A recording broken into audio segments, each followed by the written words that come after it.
Vamos às informações, vamos ao mercado de commodities, porque a gente vai até Curitiba agora conversar com Maurício Bellinello. Vamos lá, Davi da Luz, mercado de commodities.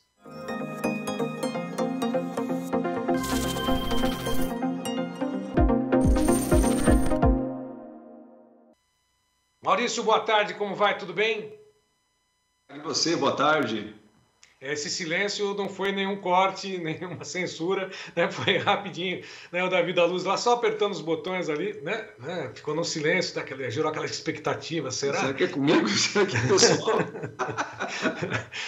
Tudo pode acontecer, mas é isso aí. Ô, Maurício, antes de mais nada, obrigado pela participação. Ontem você comentou conosco que o mercado estava estressado, e hoje, como é que está o mercado? De olho aí nos juros, de olho na safra, de olho no óleo diesel, nos estoques dos Estados Unidos. Como é que está essa situação toda?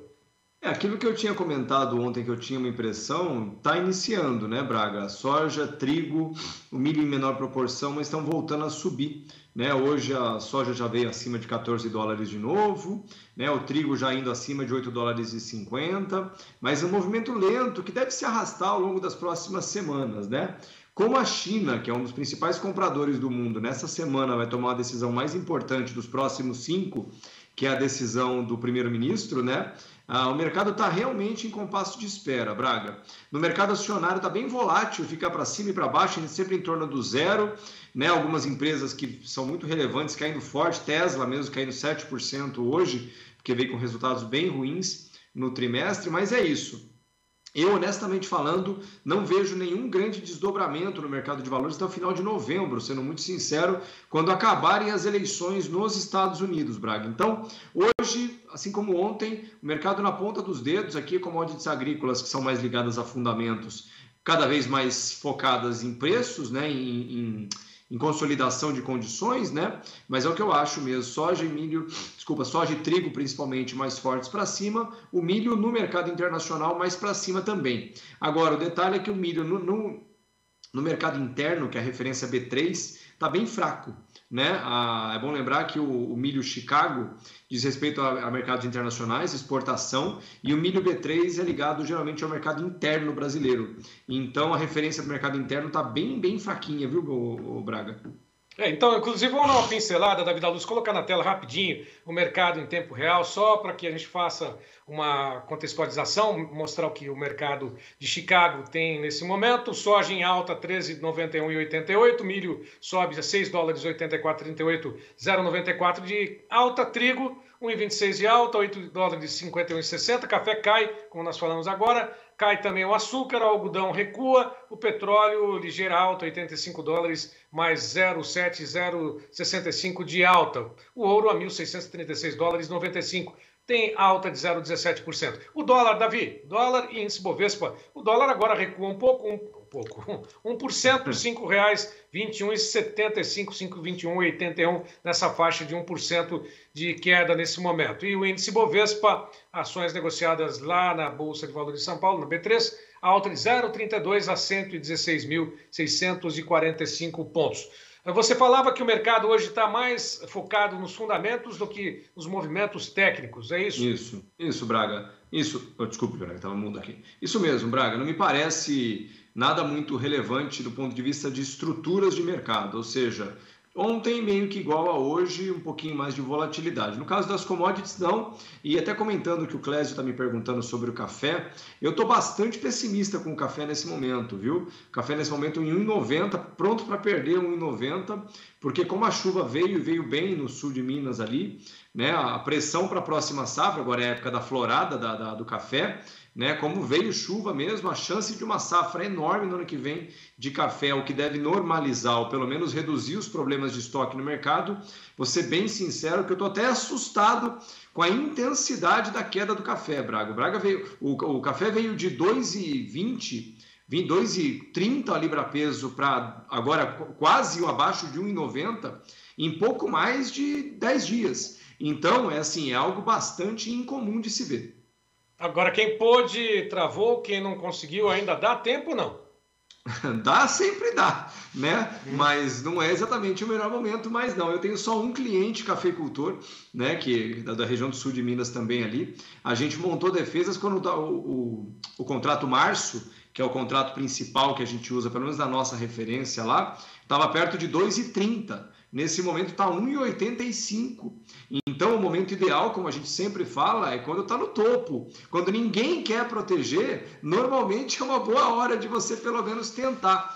Então, nesse momento, Braga, é o que eu falei, você até pode querer proteger, mas no mínimo agora, para você ter uma estratégia de defesa que vá funcionar, o café provavelmente vai ter que ir abaixo de 1,70. E isso é uma situação bastante perigosa, ou seja, não perigosa, quero deixar muito bem claro que o café só vai a 2,40, 2,50 por causa da quebra no sul de Minas, por causa da seca e da geada em algumas áreas menores, né? Mas eu ainda sou da opinião, viu, Braga? Eu sei que muita gente gosta de preços altos, mas eu, pessoalmente falando, eu acho que o cafeicultor deve preferir preços não tão altos, mas colher. Porque no ano passado, nesse ano, na verdade, os preços explodiram, mas ninguém tinha café. Então não adianta o preço também ficar muito alto se você não tem café para entregar. Então eu honestamente acho que é bom lembrar que 1,80, 1,90, né, 1,70, por mais que é mais ou menos parecido com a situação da soja. $16 é maravilhoso, 13,50, 14 não é tão bom quanto 16, mas é muito melhor que 8. E o café é a mesma história. Em 2019, antes do Covid, ele estava trabalhando na faixa de $1 a libra-peso, está 1,90. Então, assim, ainda é muito alto o preço do café. Então, eu ainda acho assim, dá para fazer uma estratégia de defesa, não é mais o melhor momento, mas eu gosto de lembrar que 1,80, 1,90 por libra-peso ainda é bastante dinheiro, Braga. Dá mais ou menos R$ 1.100 por saca de café. E mesmo com essa queda das cotações, o dólar ainda está dando um suporte também, esse dólar nessa faixa de 5,20. Tá mesmo. Na verdade, é um dos grandes pontos favoráveis nesse momento é o dólar, né? Porque se o dólar tivesse mais baixo que isso, provavelmente a gente já estaria falando em sacas de café abaixo de R$900, né? Então, assim, o que eu falei, você pode achar que, verdade, R$1.500 como teve há um tempo atrás, mas ninguém tinha café.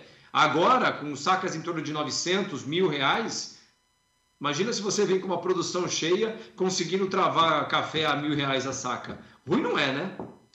Pelo contrário, né? Se realmente seguir as dicas, né, for atrás, né, poder se preocupar, não colocar simplesmente o dinheiro na mesa, como você mesmo sempre fala, vira outro e a recolher para si, né? Agora, ontem mesmo você chamou a atenção do algodão, né?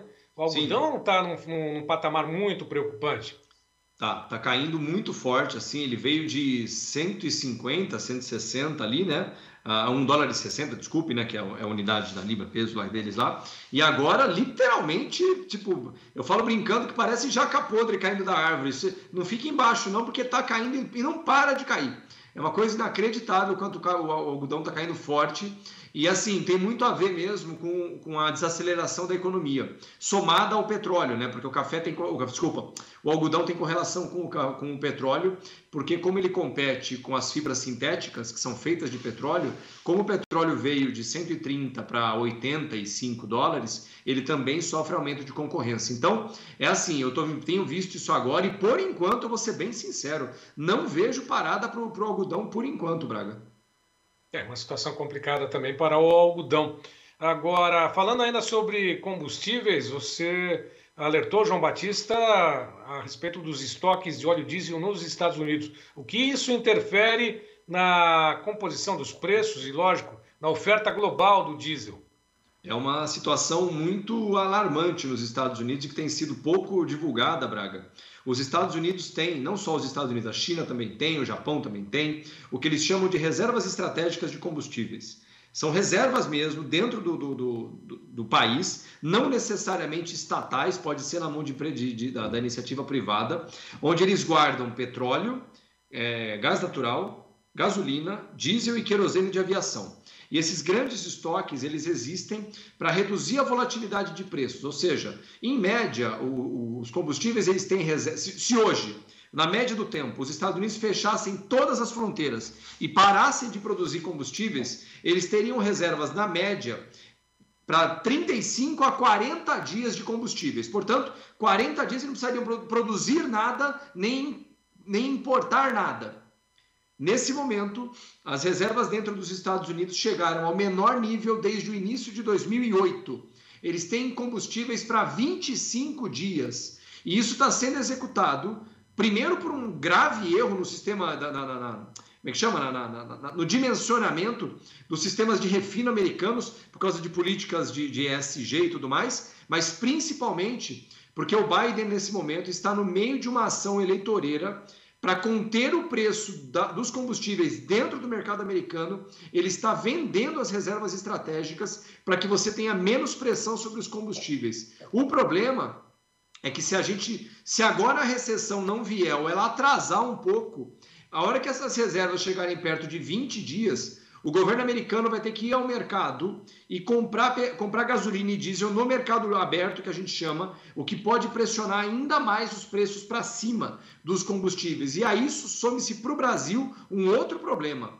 Como eu já comentei algumas vezes, cerca de 25% do diesel consumido no Brasil é importado e de 15% a 25% da gasolina também é importado. E o principal país que nos vende combustível são os Estados Unidos. E dentro dessa situação que eles estão agora, existe uma perspectiva real de que o Biden possa levantar barreiras de exportação, ou seja, possa restringir a venda de combustíveis para outros países. E nesse momento o Brasil se coloca numa situação bastante difícil, Braga. É uma situação eleitoreira por lá também, ele tenta ganhar força, já que tem perdido toda essa força diante do eleitor lá nos Estados Unidos, né? Está com moral muito baixa e talvez essa seja uma tentativa de conter essa queda, né, despencar a popularidade dele por lá, e isso prejudica até mesmo o Brasil, que é grande importador de óleo diesel também dos Estados Unidos, é isso? Exatamente, é exatamente isso, Braga. O Brasil também, nesse momento, está numa situação que a Petrobras não aumenta o preço do combustível. Com relação ao fechamento de ontem, né, porque esse fechamento é feito sempre no final do dia, o diesel teria que subir no Brasil 11% e a gasolina em torno de 10%, e a Petrobras claramente, nesse momento, subsidiando combustíveis, porque essa distorção nos combustíveis já soma-se desde o início de outubro, né? Então lá se vão quase 15 dias, 20 dias que a Petrobras literalmente está segurando o aumento, Braga. Bom, é isso aí. E enquanto se observa todos esses fatores no mercado internacional, aliás, a gente está aí sofrendo influências da Rússia, guerra entre a Rússia e a Ucrânia, eleições na China, disputa eleitoral praticamente dos Estados Unidos, aqui no Brasil. O produtor não pode ficar observando, né? Ele tem que continuar no foco dele, da produção, mas se proteger, né? Esse é o objetivo que, inclusive, você e o próprio João Batista levantam todos os dias aqui, né? Garantir, né, que pelo menos parte da renda daquilo que ele produz fique na própria empresa, nos bolsos do produtor, não é isso? É exatamente isso, Braga, porque assim, né, a gente viveu uma situação no último ano, principalmente, que criou na minha opinião, não deveria ter acontecido. O agricultor bem preparado não passou por isso.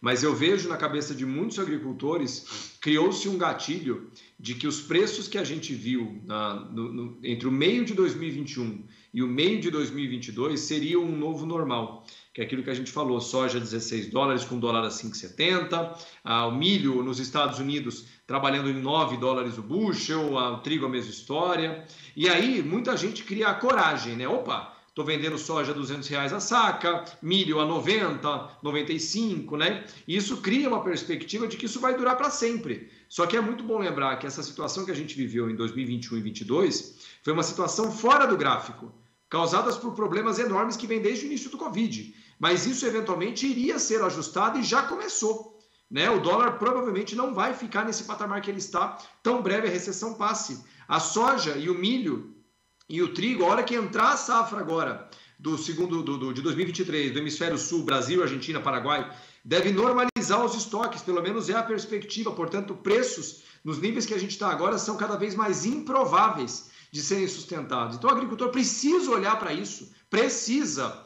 porque 2023 pode ser um ano que das duas uma. Ou você vai ser a formiga que, né, durante o verão ficou tocando violino, achando que estava tudo lindo, ou você vai ser a formiga, ou a cigarra, no caso, né, que estava sempre cantando, e a formiga que está trabalhando para juntar a comida para o inverno que pode chegar. Porque assim como funciona na natureza, o verão vem antes do inverno, né? Esse ano foi um ano de verão para muita gente, mas será que não teremos inverno nunca mais? E as estratégias de defesa de preços, Braga, dizem respeito exatamente a isso, para que você entenda que agora numa época de sobra de margem de lucro, você tem que guardar dinheiro através dessas estratégias, porque o inverno vai vir e ele sempre vem. Então você, agricultor, que olha para isso e está realmente consciente, sabe que você não é o dono da sorte, você tem que conseguir favorecer ela para o seu lado.